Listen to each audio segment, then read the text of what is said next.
नमस्कार, मैं प्रणव सिंह स्वागत करता हूं आपका आज के इस बुलेटिन में। सबसे पहले शुरू करते हैं आज की मुख्य खबरों से। किच्छा में अवैध कॉलोनियों पर रोक। उधम सिंह नगर के जिलाधिकारी के आदेश पर किच्छा में स्टाम्प पेपर पर अवैध प्लॉट खरीद फरोख्त पर रोक, सख्त कार्रवाई की चेतावनी। खटीमा में दुकान में आग। खटीमा के हाजी चौराहे पर रेडीमेड होलसेल दुकान में शॉर्ट सर्किट से आग। 15 से 20 लाख का माल जलकर हुआ खाक। चंपावत में सीएम धामी का दौरा। मुख्यमंत्री धामी ने चंपावत में 18 योजनाओं का शिलान्यास लोकार्पण किया। तिरंगा शौर्य यात्रा में भी हुए शामिल। देवप्रयाग में अनिल बलूनी की गंगा आरती। सांसद अनिल बलूनी ने देवप्रयाग में गंगा आरती कर घाट विकास और पर्यटन को बढ़ावा देने का लिया संकल्प। अब देखते हैं खबरें विस्तार से। सबसे पहली खबर किच्छा से है। उधम सिंह नगर के जिलाधिकारी के निर्देश पर किच्छा के उप जिलाधिकारी कौस्तुभ मिश्रा ने अवैध कॉलोनियों और स्टाम्प पेपर पर प्लॉटों की खरीद फरोख्त पर रोक लगाने का आदेश जारी किया। मिश्रा ने स्पष्ट किया कि स्टाम्प पेपर पर की जा रही खरीद फरोख्त अवैध है और इससे संपत्ति का स्वामित्व प्राप्त नहीं होता। केवल रजिस्टर्ड दस्तावेज के माध्यम से ही संपत्ति हस्तांतरण वैध है। उन्होंने चेतावनी दी कि इस फर्जीवाड़े में शामिल लोगों को चिन्हित कर कठोर कार्रवाई की जाएगी। जल्द ही किच्छा में अवैध कॉलोनियों के खिलाफ बड़ी कार्रवाई की संभावना है। में जिलाधिकारी महोदय द्वारा विस्तृत निर्देश दिए गए थे। उस क्रम में जो इस प्रकार की कॉलोनियां हैं उनकी सूची तैयार की गई है। निश्चित तौर से उसको रिपोर्ट भी प्रेषित की जा रही है और शीघ्र ही उस पर जिलाधिकारी महोदय के जो निर्देश प्राप्त हैं कि उनकी क्रय विक्रय को रुकवाने संबंधी उनके ऊपर कार्रवाई करने भी प्रारंभ की जाएगी। और जहां तक स्टाम्प का विषय है, स्टाम्प पे किसी भी प्रकार की खरीद बिक्री ना तो वैधानिक रूप से अनुमन्य है और ना ही इस प्रकार से कोई भी संपत्ति का अधिकार प्राप्त किया जा सकता है। जो लोग भी इस तरीके के फर्जीवाड़े में इन्वॉल्व हैं उनको चिन्हित किया जाएगा। ऐसी भी सूचनाएं जानकारी जांच में प्राप्त हो रही है कि कुछ लोगों के द्वारा जानबूझकर एक गिरोह बनाकर इस तरीके की कार्रवाई किच्छा में संपादित की जा रही है। निश्चित तौर से उन्हें चिन्हित किया जाएगा, उनके खिलाफ कठोर से कठोर कार्रवाई की जाएगी। अगली खबर खटीमा से है। उधम सिंह नगर के खटीमा गोटिया वार्ड नंबर 10 में हाजी चौराहे पर स्थित एक रेडीमेड होलसेल दुकान में शॉर्ट सर्किट से भीषण आग लग गई।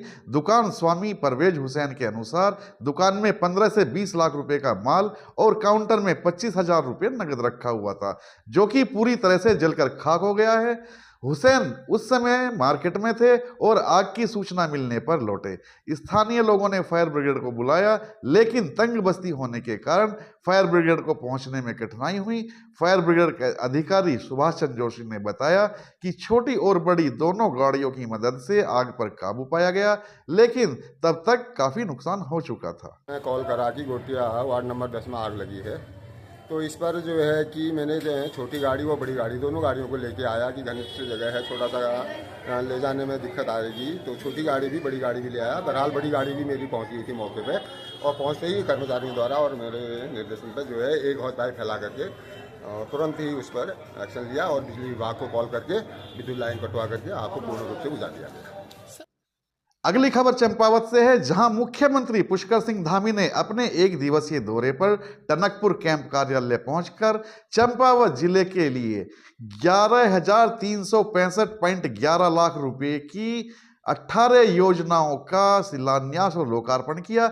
भाजपा कार्यकर्ताओं ने उनका भव्य स्वागत किया। धामी ने स्थानीय लोगों से मुलाकात कर उनकी समस्याएं सुनी और अधिकारियों को त्वरित समाधान के निर्देश दिए। उन्होंने कंप्यूटर मोबाइल वैन का लाभ ले रहे बच्चों से बात की और उनके उज्जवल भविष्य की कामना भी की।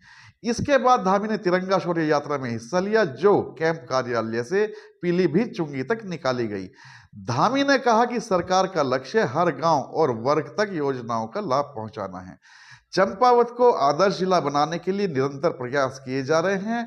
उन्होंने ऑपरेशन सिंदूर की सफलता पर भारतीय सेना की सराहना की और कहा कि यह आतंकवाद के खिलाफ भारत की प्रतिबद्धता को दर्शाता है।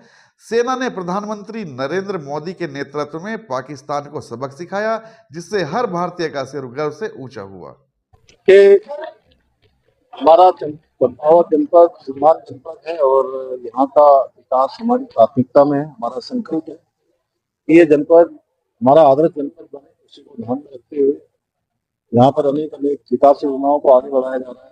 जनपद को ट्रेडिंग डेस्टिनेशन के रूप में विकसित करने की ओर आगे बढ़ाया जा रहा है। प्रधानमंत्री जी का भी उनकी भी सोच है कि इस क्षेत्र में वेडिंग डेस्टिनेशन बने, उसी को ध्यान में रखते हुए शारदा रिवर फ्रंट पर भी तेजी से काम चल रहा है, जिसमें हमारा टनकपुर आसपास गोम का क्षेत्र, बनबसा तक का क्षेत्र, ये सारा क्षेत्र उसके अंतर्गत जो है समायोजित किया जाएगा और हमारे जितने धार्मिक स्थल हैं उन सभी को बढ़ाया जाएगा। यहाँ पर सड़कों का है, अन्य जो हमारी पार्किंग है, अन्य हमारे देव स्थान है, धार्मिक स्थान है, उन सभी को बढ़ाया जाएगा। राजगीर माँ के धाम के लिए भी अनेक सुविधाएं बनाई जाएगी। हमारा प्रयास जो जनपद चंपावत है हमारा प्रयास बने और विकास की करें, इससे आगे बढ़े। और जहाँ गंगा यात्रा है देश के अंदर, आज लोगों के अंदर एक सेना को लेकर एक सम्मान का भाव है। जिस प्रकार से हमारे सशस्त्र सैनिकों सेना के तीनों वायुसेना, जल सेना और थल सेना ने जो अभूतपूर्व पराक्रम, साहस और सटीक रणनीति हमारे प्रधानमंत्री श्री नरेंद्र मोदी जी के नेतृत्व में उनकी स्पष्ट नीति के कारण से ऑपरेशन सिंदूर चलाया गया।